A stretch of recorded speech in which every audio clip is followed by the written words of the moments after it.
Hello friends, मैं अभिषेक कुमार समृद्धि IAS के online platform पे आप सभी का स्वागत करता हूं, अभिनंदन करता हूं। दोस्तों, एनआईएएस डीएलएड के जो हमारे 14 से 14.5 लाख अभ्यर्थी है, उनमें से बहुत सारे स्टूडेंट जो है, चाहे वो यूपी के हों, चाहे वो बिहार के हो, चाहे उत्तराखंड के हो, चाहे वो साउथ के हो, वो लोग जो है लगातार कल से मैं देख रहा हूँ कि मैसेज तेलंगाना से भी एक स्टूडेंट्स का जो है दोस्तों मैसेज आया था और वो मैसेज कर रहे हैं, जानना चाहते हैं कि सर एनसीटी का जो लेटर एक वायरल हो रहा है, इस लेटर की क्या सच्चाई है, इसमें क्या लिखा हुआ है और एनआईएएस डीएलएड के मान्यता को लेकर के उस लेटर का जो है वो क्या इफेक्ट है। तो इस लेटर की वास्तविकता के बारे में, क्या उसकी सच्चाई, इसके बारे में बात करूंगा। साथ ही ये भी बताऊंगा कि इस लेटर में क्या है और एनआईएएस डीएलएड के अभ्यर्थियों को जो नई शिक्षक भर्ती आने वाली है बिहार में, उसको लेकर के उसकी क्या संभावना है, इस पर भी बात करूंगा। सबसे पहले दोस्तों, अगर आप इस चैनल पर नया विजिट कर रहे हैं तो इस चैनल को सब्सक्राइब कीजिए, लाइक कीजिए, कमेंट कीजिए और ज़्यादा से ज़्यादा शेयर कीजिए कि जब भी कोई नया अपडेट एनआईएएस डीएलएड के अभ्यर्थी को लेकर के, अभ्यर्थियों को मान्यता को लेकर के आए तो शीघ्रता से आप तक पहुंच पाए। सबसे पहले दोस्तों मैं बता दूं कि एक लेटर जो एनसीटी का वायरल हो रहा है दोस्तों, ये लेटर जो है वो ऑफिशियल लेटर नहीं है और ये जो लेटर है, कुछ अभ्यर्थी एनआईएएस डीएलएड के कुछ अभ्यर्थी जो है वो एनसीटी से उन्होंने एनआईएएस डीएलएड के मान्यता को लेकर के क्वेश्चन किया था। तो उस क्वेश्चन को लेकर के उनका जो एनसीटी ने जो है वो जवाब दिया है और ये जो जवाब है वो 21 मार्च को जो है दोस्तों आया है। उस लेटर के माध्यम से आप देखेंगे तो एनसीटी की ओर से वो जो लेटर मिला है, जो वायरल भी हो गया है,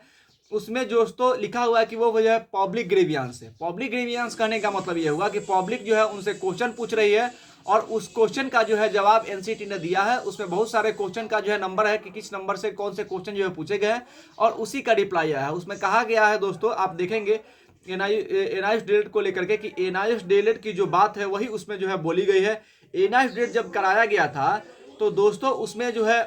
ये बताया गया था कि 18 महीने का ये कोर्स कराया जाएगा और 6 महीने का जो ट्रेनिंग होता है वो इसमें नहीं कराया जाएगा। तो उसी को लेकर के इसमें चर्चा है। एनआईएएस डीएलएड के मान्यता को लेकर के कुछ नया जो है उसमें नहीं कहा गया है, यानी जो भी है, जो पहले से आप जानते हैं घुमा घुमाया जो जवाब है वही एनसीटी की तरफ से उसमें दिया गया है। उसमें जो है वन टाइम विंडो की भी जो है बात की गई है। उसमें कहा गया है कि 31 मार्च 2023 को जो है एनआईएएस डीएलएड जो है वो कंप्लीट कराया गया और रिकॉर्ड के अनुसार जो है इसे गैजेट में पब्लिक नहीं कराया गया। आप सभी को पता है कि जो रिकॉग्निशन लेटर आया था उसको गैजेट में प्रकाशित नहीं किया गया था और जब आरटीआई के माध्यम से पूछा गया था तो एनसीटी का जवाब आया था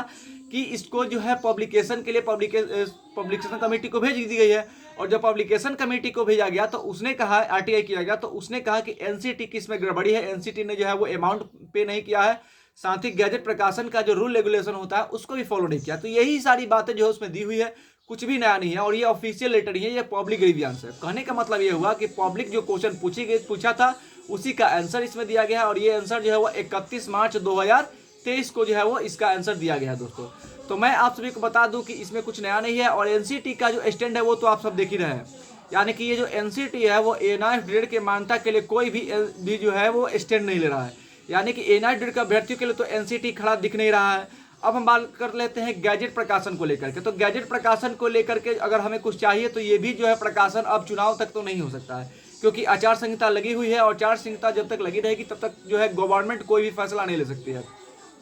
और गवर्नमेंट का भी रवैया जो है दोस्तों इसमें दोहरी चरित्र की तरह दिख रहा है, क्योंकि अभी 12 तारीख से जो है 12 तारीख के बाद से जो है 13 संभवतः हमें लगता है कि जो आचार संहिता लागू हुई है और आचार संहिता लागू होने के पहले तक गवर्नमेंट जो है वो एनआईएएस डीएलएड को लेकर के कोई भी, हमारे आदरणीय प्रधानमंत्री जी ने भी जो है उसको लेकर के कुछ कहा नहीं है। जो एमएचआरडी मिनिस्टर है धर्मेंद्र प्रधान सर, उन्होंने भी कुछ नहीं कहा है। तो ऐसा लग रहा है कि सरकार जो है एनआईएएस डीएलएड के अभ्यर्थियों के बारे में जो है वो कुछ सोचना ही नहीं चाह रही है। तो मैं एनआईएएस डीएलएड के अभ्यर्थियों के बारे में बता दूं कि अगर कुछ संभावना है तो अब नई सरकार बनेगी तो उसके बाद ही पॉसिबिलिटी जो है बन रही है। अगर बात करें कोर्ट के स्तर पे तो कोर्ट के स्तर पे भी जो है सुनवाई जब क्लियर होगी, आपको पता है कि उत्तराखंड के जो विश्वनाथ जी है उनके द्वारा जो केस किया गया है रिव्यू पिटिशन, उसका कोई ड्यू डेट अभी नहीं आया है। और गैजेट प्रकाशन अगर हमें मान्यता लेनी है तो हमें इसी पे जोर देना होगा कि जल्द से जल्द जो गैजेट प्रकाशन किया जाए। इसको लेकर के जो है वो दोस्तों केस किया गया है। अब कब उससे क्या अपडेट होता है इस पर हम बात करेंगे, लेकिन इस लेटर की जो सच्चाई है दोस्तों वो लेटर ऑफिशियल नहीं था, वो तो एक पब्लिक ग्रीवियंस था, यानी कि जो स्टूडेंट्स है उन्होंने क्वेश्चन किया था उसी का जवाब था, उसमें घुमा घुमा जवाब था, कुछ भी पॉजिटिव नहीं था। यानी एनआईएएस डीएलएड के अभ्यर्थियों को लेकर के उस लेटर में कुछ भी पॉजिटिव नहीं था और एनसीटी जो है वो एनआईएएस डीएलएड के अभ्यर्थियों के लिए कोई स्टैंड नहीं ले रही है और जो भी गलती है, गैजेट प्रकाशन नहीं हुआ है, वो सारी गलती जो है एनसीटी की है और इसका खामियाजा जो है वो अभ्यर्थी भुगत रहे हैं। तो मैं सरकार से ये मांग करूंगा, एनआईएएस डीएलएड के अभ्यर्थी के तरफ से ये मांग करूंगा कि एनआईएएस डीएलएड के अभ्यर्थी को जल्द से जल्द मान्यता दी जाए और एनसीटी को जो है वो उनकी गलती की सजा दी जाए। धन्यवाद।